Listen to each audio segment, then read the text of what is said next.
Hi, welcome back to Pulp Science Fiction. If you enjoy my content, please consider hitting the like button. It's the only way the YouTube algorithm notices me. The Thing from Outside by George Allen England. Amazing Stories. April 1926. Here is an extraordinary story by the well-known magazine writer George Allen England.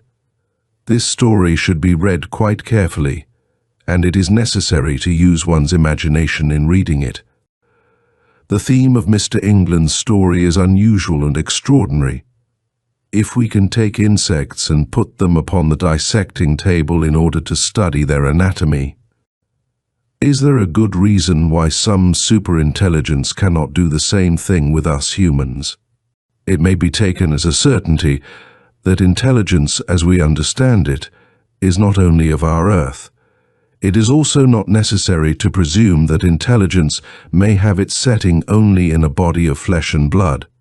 There is no reason for disbelieving that a superintelligence might not reside in gases or invisible structures, something which we of today cannot even imagine. They sat about their campfire, that little party of Americans retreating southward from Hudson Bay before the oncoming menace of the great cold. Sat there, stolid under the awe of the North, under the uneasiness that the day's trek had laid upon their souls. The three men smoked. The two women huddled close to each other. Fireglow picked their faces from the gloom of night among the dwarf firs. A splashing murmur told of the Albany River's haste to escape from the wilderness and reach the bay. I don't see what there was in a mere circular print on a rock ledge to make our guide's desert, said Professor Thorburn. His voice was as dry as his whole personality. Most extraordinary. They knew what it was, all right, answered Jandron, geologist of the party. So do I. He rubbed his cropped mustache. His eyes glinted greyly. I've seen prints like that before. That was on the Labrador. And I've seen things happen where they were. Something surely happened to our guides before they'd got a mile into the bush, put in the professor's wife. While Vivian, her sister, gazed into the fire that revealed her as a beauty, not to be spoiled even by a tam and a rough-knit sweater. Men don't shoot wildly and scream like that unless— They're all three dead now anyhow, put in Jandron. So they're out of harm's way, while we're 250 wicked miles from the CPR rails. Forget it, Jandy, said Ma, the journalist. We're just suffering from an attack of nerves, that's all. Give me a fill of Baxi, thanks. We'll all be better in the morning. Ho-hum. Now, speaking of spooks and such, he launched into an account of how he had once exposed a fraudulent spiritualist, thus proving to his own satisfaction that nothing existed beyond the scope of mankind's everyday life. But nobody gave him much heed, and silence fell upon the little night encampment in the wilds, a silence that was ominous. Pale, cold stars watched down from spaces infinitely far beyond man's trivial world. Next day, stopping for chow on a ledge miles upstream, Jandron discovered another of the prints. He cautiously summoned the other two men. They examined the print while the womenfolk were busy by the fire. A harmless thing the marking seemed, only a ring about 4 inches in diameter, a kind of cup-shaped depression with a raised center. A sort of glaze coated it, as if the granite had been fused by heat.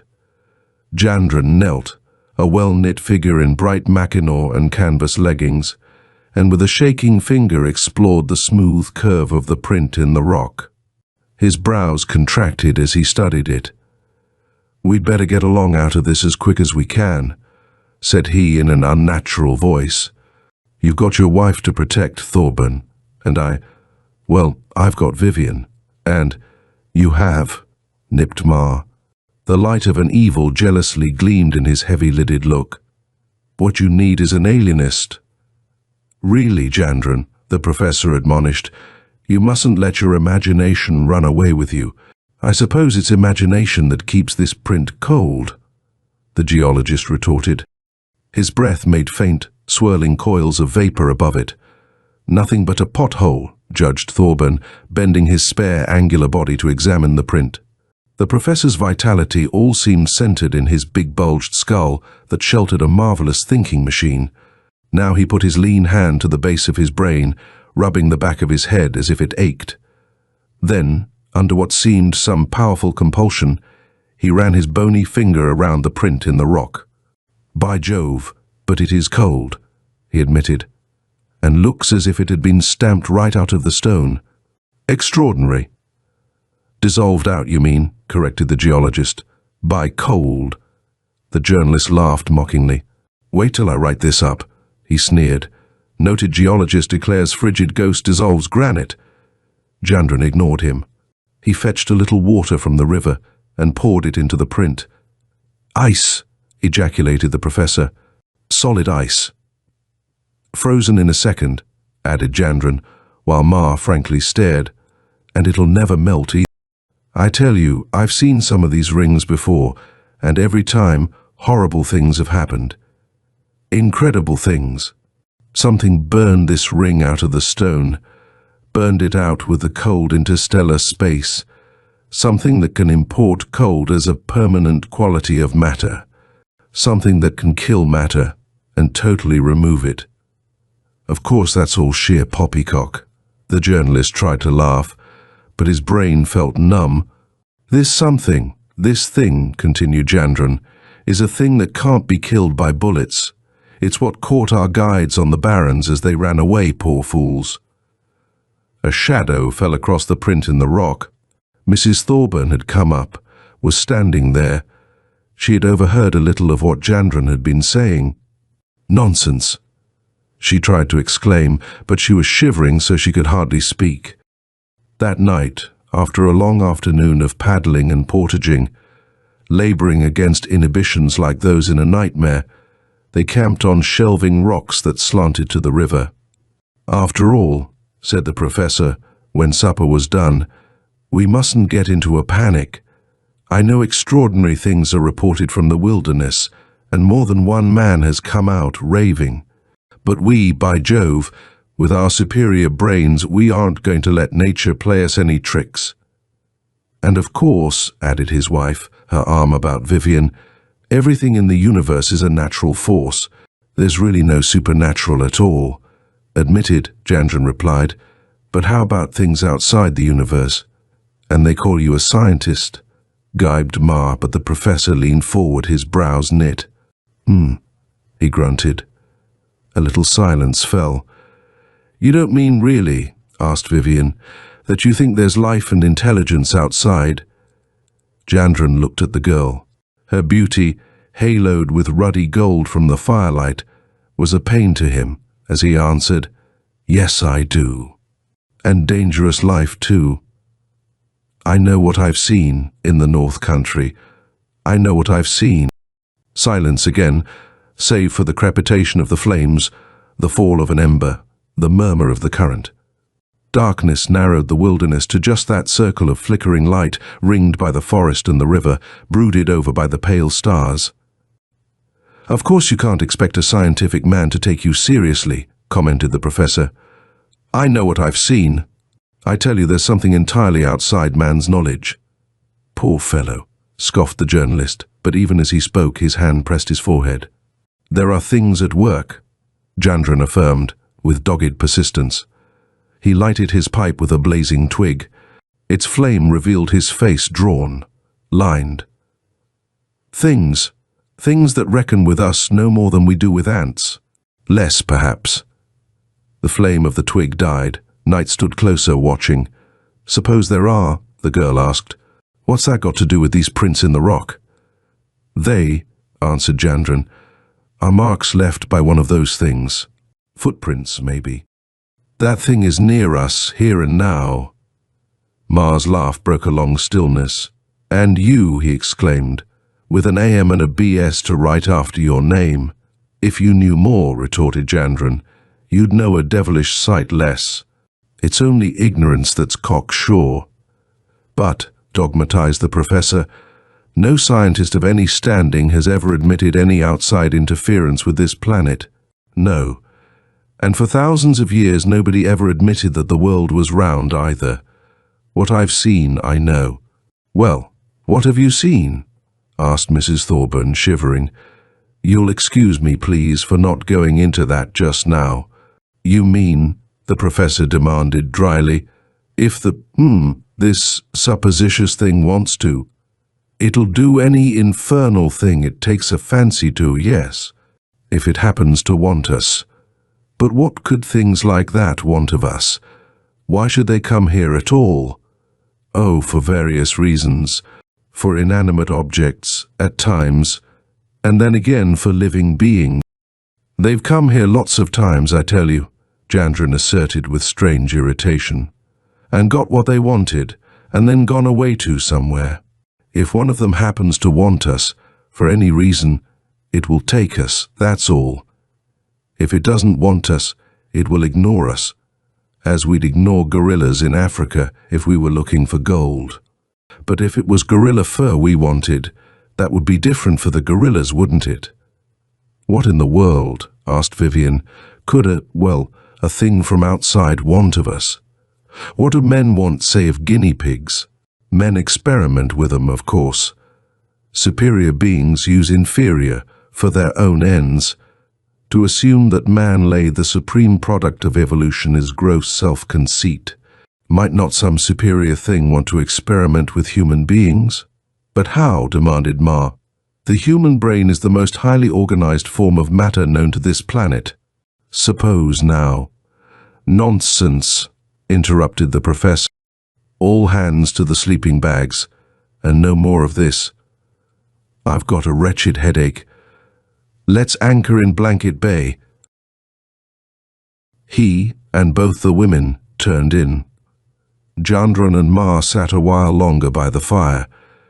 They kept plenty of wood piled on it too, for an unnatural chill transfixed the night air. The fire burned strangely blue, with greenish flicks of flame. At length, after vast acerbities of disagreement, the geologist and the newspapermen sought their sleeping bags. The fire was a comfort. Not that a fire could avail a pin's weight against a thing from interstellar space, but subjectively it was a comfort. The instincts of a million years, centering around protection by fire, cannot be obliterated. After a time, worn out by a day of nerve strain and of battling with swift currents, of flight from something invisible, intangible, they all slept. The depths of space, star-sprinkled, hung above them with vastness immeasurable, cold beyond all understanding of the human mind. Jandron woke first in a red dawn. He blinked at the fire as he crawled from his sleeping bag. The fire was dead, and yet it had not burned out. Much wood remained unconsumed, charred over, as if some gigantic extinguisher had in the night been lowered over it. Growled Jandron. He glanced about him on the ledge. Prints, too. I might have known, he aroused Ma. Despite all the juralists' mocking hostility, Jandron felt more in common with this man of his own age than with the professor, who was close on 60. Look here now, said he. It has been all around here. See? It put out our fire. Maybe the fire annoyed it some way, and it walked round us everywhere. His grey eyes smouldered. I guess, by gad, you've got to admit facts now. The journalist could only shiver and stare. Lord, what a head I've got on me this morning, he chattered. He rubbed his forehead with a shaking hand and started for the river. Most of his assurance had vanished. He looked badly done up. Well, what say? Demanded Jandron. See these fresh prints? Damn the prints, retorted Ma, and fell to grumbling some unintelligible thing. He washed unsteadily and remained crouching at the river's lip, inert, numbed. Jandron, despite a gnawing at the base of his brain, carefully examined the ledge. He found prints scattered everywhere, and some even on the river bottom near the shore. Wherever water had collected in the prints on the rock, it had frozen hard. Each print in the riverbed, too, was white with ice that the rushing current could not melt. "Well, by gad," he exclaimed. He lighted his pipe and tried to think. Horribly afraid, yes, he felt horribly afraid, but determined. Presently, as a little power of concentration came back, he noticed that all the prints were in straight lines, each mark about 2 feet from the next. "It was observing us while we slept," said Jandron. "What nonsense are you talking, eh?" demanded Ma. His dark, heavy face sagged. "Fire now and grub." He got up and shuffled unsteadily away from the river. Then he stopped with a jerk, staring. "Look! Look at that axe!" He gulped, pointing. Jandron picked up the axe by the handle, taking good care not to touch the steel. The blade was white-furred with frost, and deep into it, punching out part of the edge, one of the prints was stamped. "This metal," said he, "is clean gone. It's been absorbed. The thing doesn't recognize any difference in materials. Water and steel and rock are all the same to it." "You're crazy," snarled the journalist. "How could a thing travel on one leg, hopping along, making marks like that? It could roll if it was disc-shaped." And a cry from the professor turned them. Thorburn was stumbling toward them, hands out and tremulous. "My wife," he choked. Vivian was kneeling beside her sister, frightened, dazed. "Something's happened," stammered the professor. "Here, come here." Mrs. Thorburn was beyond any power of theirs to help. She was still breathing, but her respirations were stertorous, and a complete paralysis had stricken her. Her eyes, half open and expressionless, showed pupils startlingly dilated. No resources of the party's drug kit produced the slightest effect on the woman. The next half hour was a confused panic, breaking camp, getting Mrs. Thorburn into a canoe, and leaving that accursed place with a furious energy of terror that could no longer reason. Upstream, ever up against the swirl of the current, the party fought, driven by horror. With no thought of food or drink, paying no heed to landmarks, lashed forward only by the mad desire to be gone. The 3 men and the girl flung every ounce of their energy into the paddles. Their panting breath mingled with the sound of swirling eddies. A mist-blurred sun brooded over the northern wilds. Unheeded, hosts of black flies sang high-pitched keenings all about the fugitives.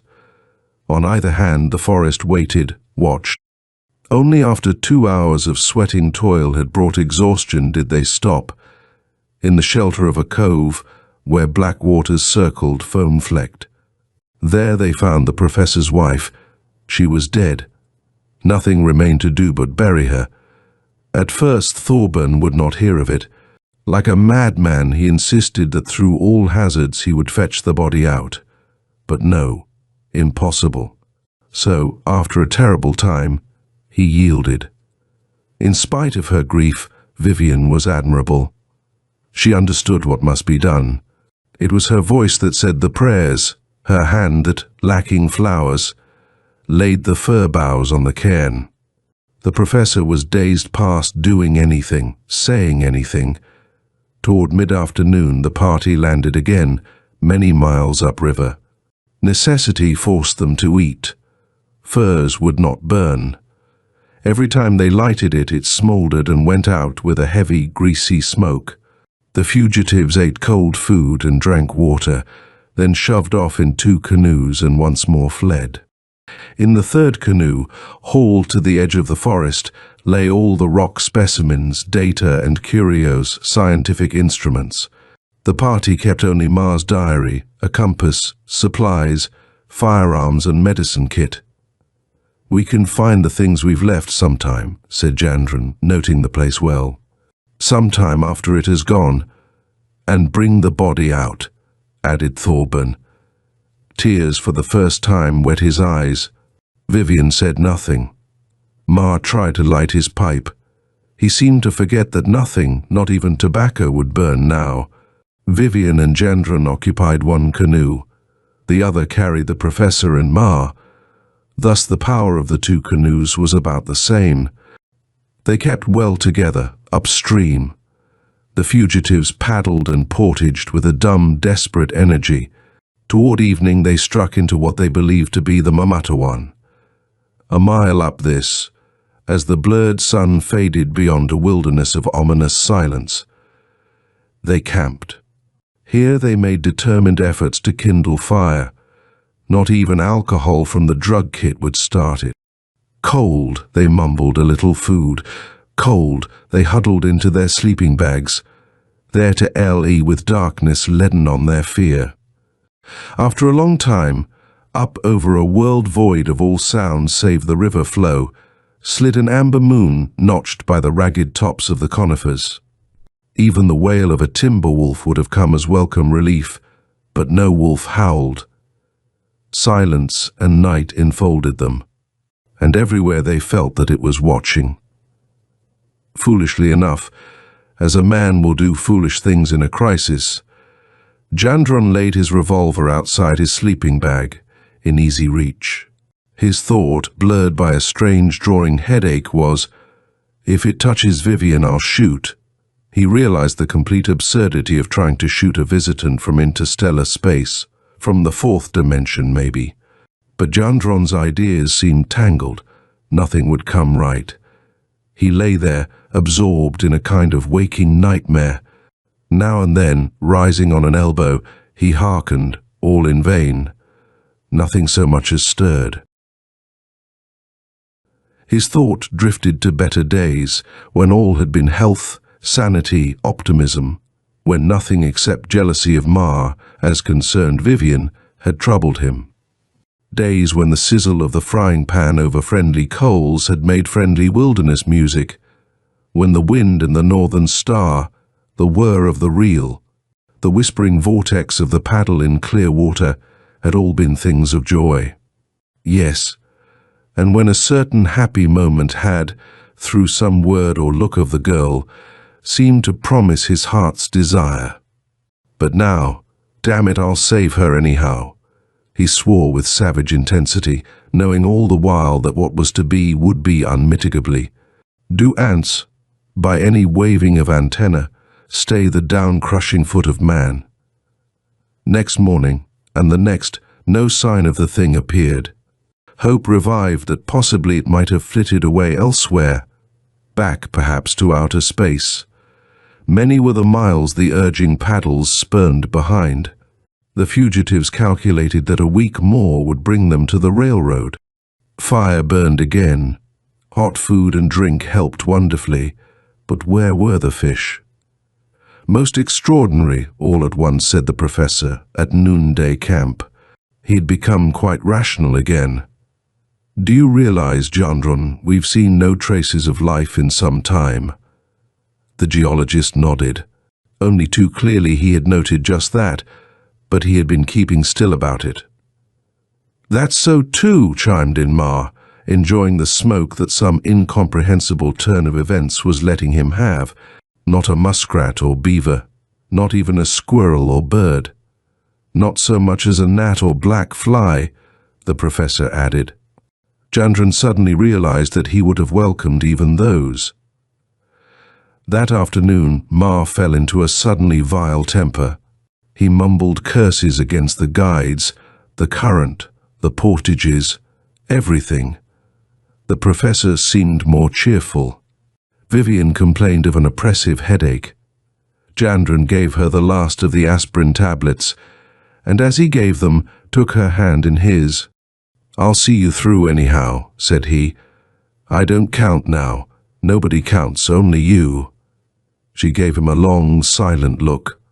He saw the sudden glint of tears in her eyes, felt the pressure of her hand, and knew they two had never been so near each other as in that moment under the shadow of the unknown. Next day, or it may have been 2 days later, for none of them could be quite sure about the passage of time, They came to a deserted lumber camp. Even more than 2 days might have passed, because now their bacon was all gone, and only coffee, tobacco, beef cubes, and pilot bread remained. The lack of fish and game had cut alarmingly into the duffel bag. That day, whatever day it may have been, all 4 of them suffered terribly from headache of an odd, ring-shaped kind, as if something circular were being pressed down about their heads. The professor said it was the sun that made his head ache. Vivian laid it to the wind and the gleam of the swift water, while Ma claimed it was the heat. Jandron wondered at all this, inasmuch as he plainly saw that the river had almost stopped flowing and the day had become still and overcast. They dragged their canoes upon a rotting stage of fir poles and explored the lumber camp, a mournful place set back in an old slash, now partly overgrown with scrub poplar, maple and birch. The log buildings, covered with tar paper, partly torn from the pole roofs, were of the usual North Country type. Obviously, the place had not been used for years. Even the landing stage where once logs had been rolled into the stream had sagged to decay. "I don't quite get the idea of this," Ma exclaimed. "Where did the logs go to? Downstream, of course. But that would take 'em to Hudson Bay, and there's no market for spruce timber or pulpwood at Hudson Bay." He pointed down the current. "You're entirely mistaken," put in the professor. "Any fool could see this river runs the other way. A log thrown in here would go down toward the St. Lawrence." "But then," asked the girl, "why can't we drift back to civilization?"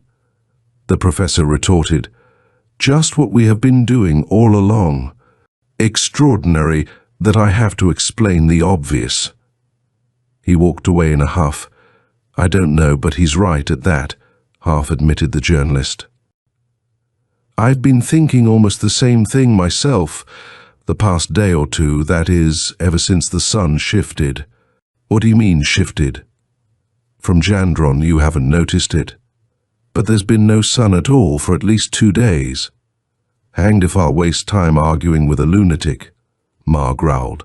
He vouchsafed no explanation of what he meant by the sun's having shifted, but wandered off, grumbling. "What are we going to do?" The girl appealed to Jandron. The sight of her solemn, frightened eyes, of her palm outward hands, and at last her very feminine fear, constricted Jandron's heart. "We're going through, you and I," he answered simply. "We've got to save them from themselves, you and I have." Their hands met again, and for a moment held. Despite the dead calm, a fir tip at the edge of the clearing suddenly flicked aside, shriveled as if frozen.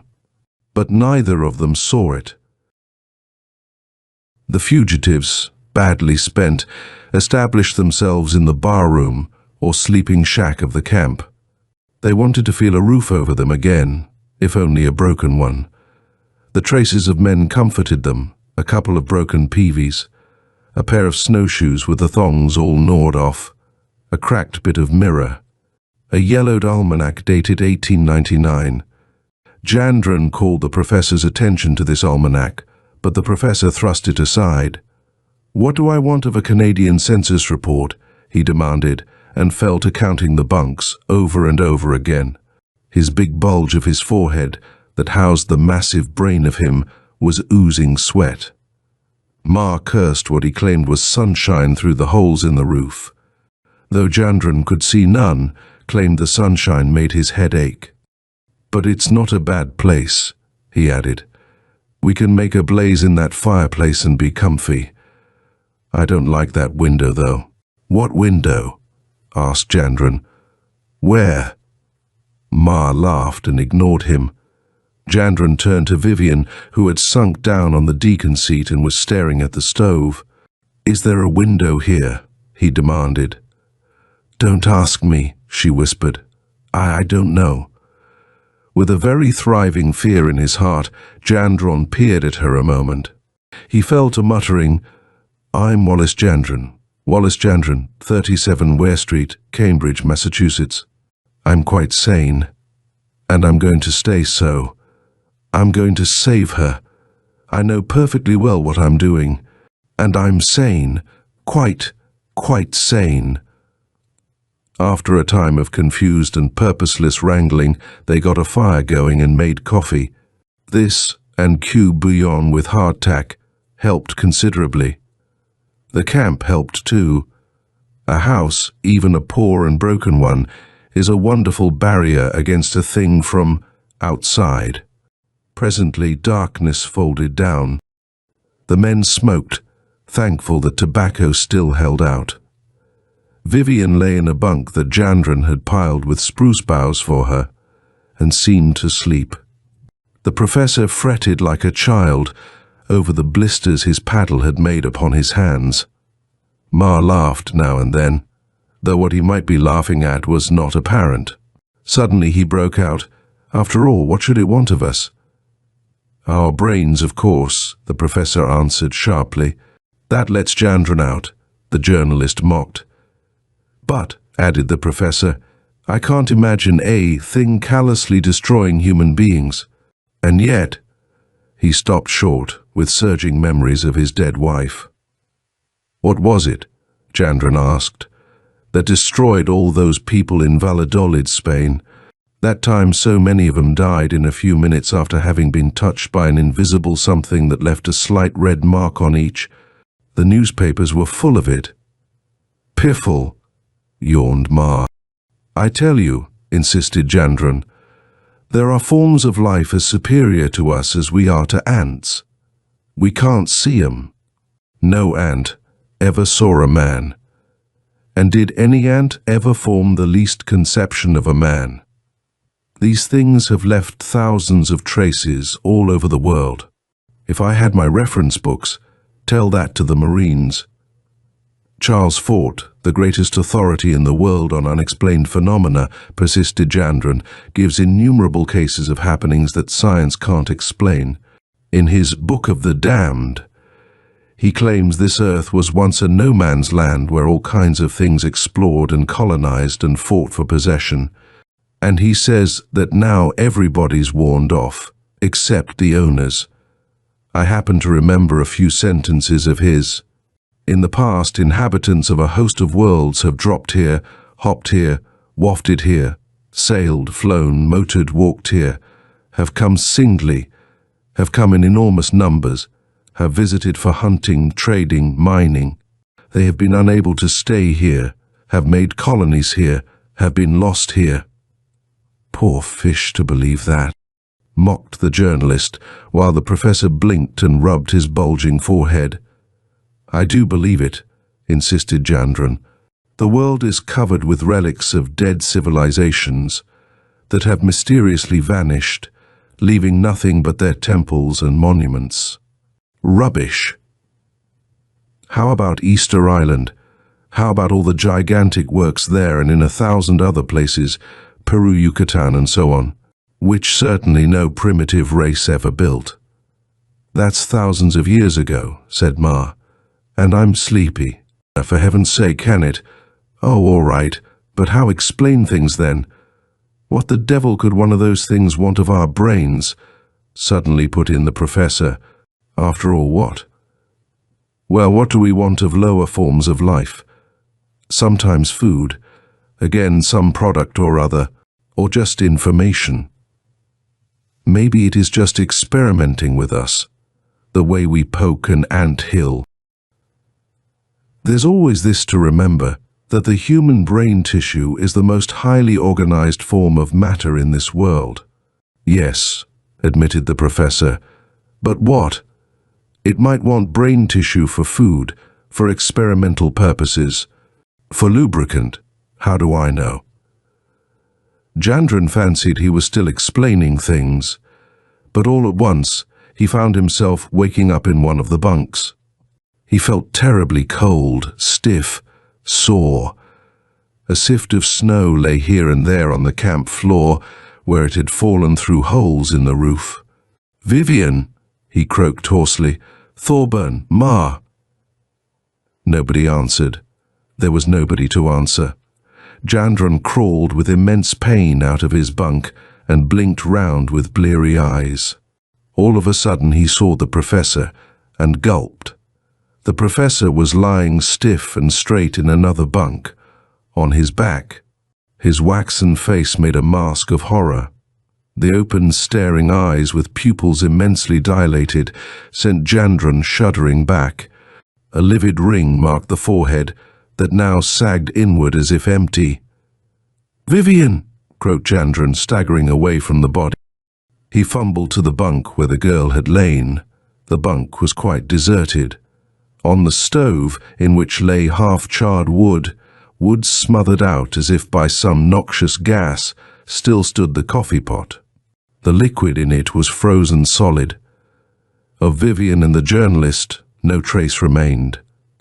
Along one of the sagging beams that supported the roof, Jandron's horror-blasted gaze perceived a straight line of frosted prints, ring-shaped, bitten deep. "Vivian! Vivian!" No answer. Shaking, sick, grey, half-blind with a horror not of this world, Jandron peered slowly around. The duffel bag and supplies were gone. Nothing was left but that coffee pot and the revolver at Jandron's hip. Jandron turned then. A stare, his skull feeling empty as a burst drum, he crept lamely to the door and out into the snow. Snow. It came slanting down. From a grey sky it steadily filtered. The trees showed no leaf. Birches, poplars, rock maples all stood naked. Only the conifers drooped sickly green.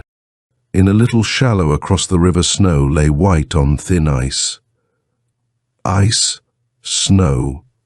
Wrapped with terror, Jandron stared. Why then, he must have been unconscious 3 or 4 weeks. But how? Suddenly, all along the upper branches of trees that edged the clearing, puffs of snow flicked down. The geologist shuffled after 2 half-obliterated sets of footprints that wavered toward the landing. His body was leaden. He wheezed as he reached the river. The light, dim as it was, hurt his eyes. He blinked in a confusion that could just perceive one canoe was gone. He pressed a hand to his head, where an iron band seemed screwed up tighter. "Vivian, Ma, halloo!" Not even an echo. Silence clamped the world. Silence and a cold that gnawed. Everything had gone a sinister grey.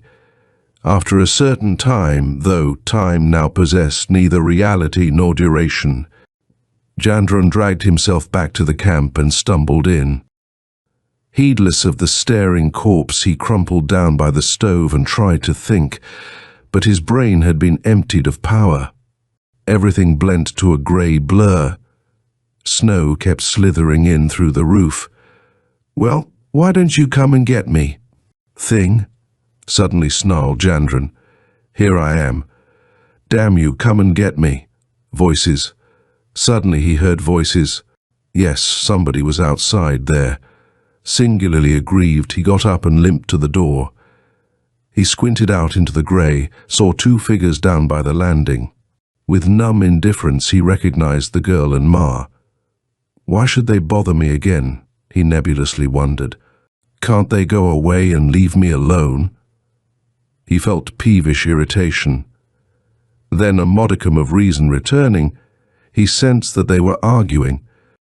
Vivian, beside a canoe freshly dragged from thin ice, was pointing. Ma was gesticulating. All at once Ma snarled, turned from her, plodded with bent back toward the camp.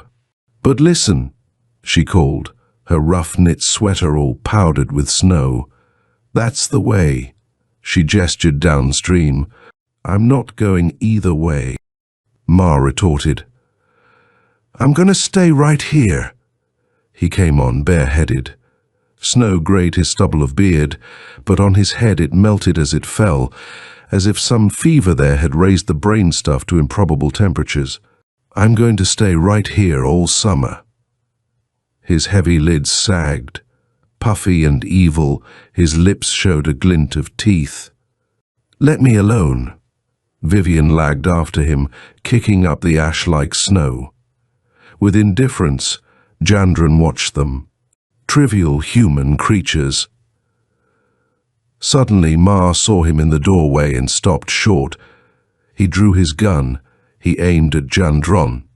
"You get out," he mouthed. "Why in can't you stay dead?" "Put that gun down, you idiot," Jandran managed to retort. The girl stopped and seemed trying to understand. "We can get away yet if we all stick together." "Are you going to get out and leave me alone?" demanded the journalist, holding his gun steadily enough. Jandran, wholly indifferent, watched the muzzle. Vague curiosity possessed him. Just what, he wondered, did it feel like to be shot? Mart pulled trigger. Snap! The cartridge missed fire. Not even powder would burn. Ma laughed horribly and shambled forward. "Serves him right," he mouthed. "He'd better not come back again." Jandran understood that Ma had seen him fall, but still he felt himself standing there, alive. He shuffled away from the door. No matter whether he was alive or dead, there was always Vivian to be saved. The journalist came to the door, paused, looked down, grunted, and passed into the camp. He shut the door. Jandran heard the rotten wooden bar of the latch drop. From within echoed a laugh, monstrous in its brutality. Then, quivering, the geologist felt a touch on his arm. "Why did you desert us like that?" He heard Vivian's reproach. "Why?" He turned, hardly able to see her at all. "Listen," he said thickly. "I'll admit anything. It's all right. But just forget it for now. We've got to get out of here. The professor is dead in there, and Ma's gone mad and barricaded himself in there. So there's no use staying.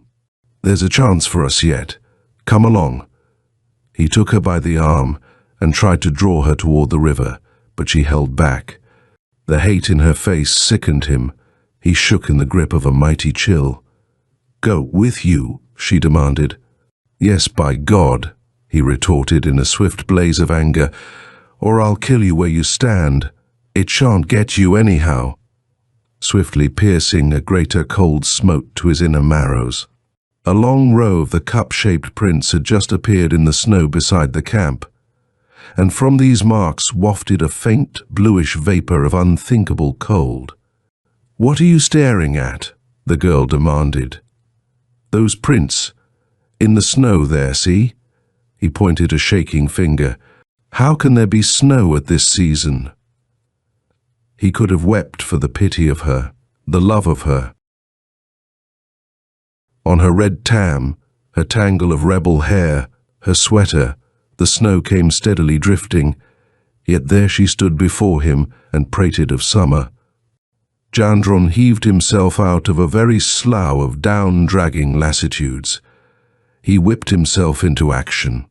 "Summer, winter, no matter," he flung at her. "You're coming along with me."